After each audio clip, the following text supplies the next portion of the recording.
आशा करा 30 तारीख भितर पूरापूरी भाव में 35टी संगठन जिला समिति घोषणा हम इतिमध्य श्रीजुक्त वेणुगोपाल जी होती भारत वर्षर कांग्रेस दलर संगठन दायित्व अच्छा साधारण संपादक महासचिव सी आशा गस्तर आसिकी से ओडिशार समस्त वरिष्ठ नेता जो पीएससी करा जायछि से मानक नहीं से पीएससी रो समस्त को डाकिचंती बैठक को तांको सहित आलोचना करेंगे मान्यवर विधायक मान सहित भी आलोचना करेंगे एवं फ्रंटाल ऑर्गेनाइजेशन ता सहित जो माने दायित्व रे जाइथिले ऑल इंडिया कांग्रेस कमिटीर पर्यवेक्षक मान सहित ओडिशा राज्य जो मैंने जाइथिले से नहीं आलोचना करेंगे तेणु ए केवल गोटे वार्ता आप पाइबे जे सबुठारु अधिक भाव में गुरुत्व all India Congress committee Rahul Gandhi ji Mallikarjun खड़गे जी वेणुगोपाल जी सोनिया गांधी जी एवं सबुठारु अधिक गुरुत्व दौरान ओडिशा पर कारण ओडिशा रे गोटे निश्चित खाली संभावना नुहे गोटे निश्चित संभावना अच्छी आगामी दिन में जो निर्वाचन हम से निर्वाचन में कांग्रेस एकमात्र विजय हम भारतीय जनता पार्टी परिस्थिति वर्षे 4 मास भितर जहाँ एम लोक सामना करें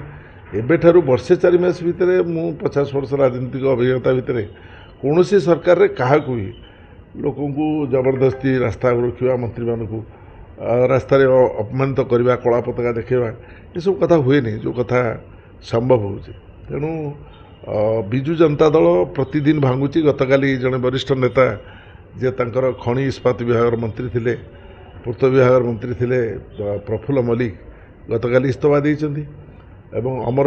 प्रसाद अमर शतपथी बयान आपण शुणी तथागत शतपथी बयान शुणी आपणकर श्रीजुक्त सौम्यरंजन पट्टनायक जे छाड़ी देइछन से दल तांकर विजु जनता दल संपर्क में व्यक्तिगत बयान शुणी तेणु प्रति समय प्रति मुहूर्त आहरी अनेक जो माने विजु जनता दल आब नहीं ये विश्वास से माने विजु जनता दल छाड़ुंट कारण विजु जनता दल बर्तमान संपूर्ण विजु नवीन पट्टनायक नियंत्रण ना तेणु विजु जनता दल हम नहीं भारतीय जनता पार्टी को लोक बिल्कुल वर्षे 4 मास भितर मनरू भूली गले से दृष्टि एकमात्र विकल्प हूँ कांग्रेस दल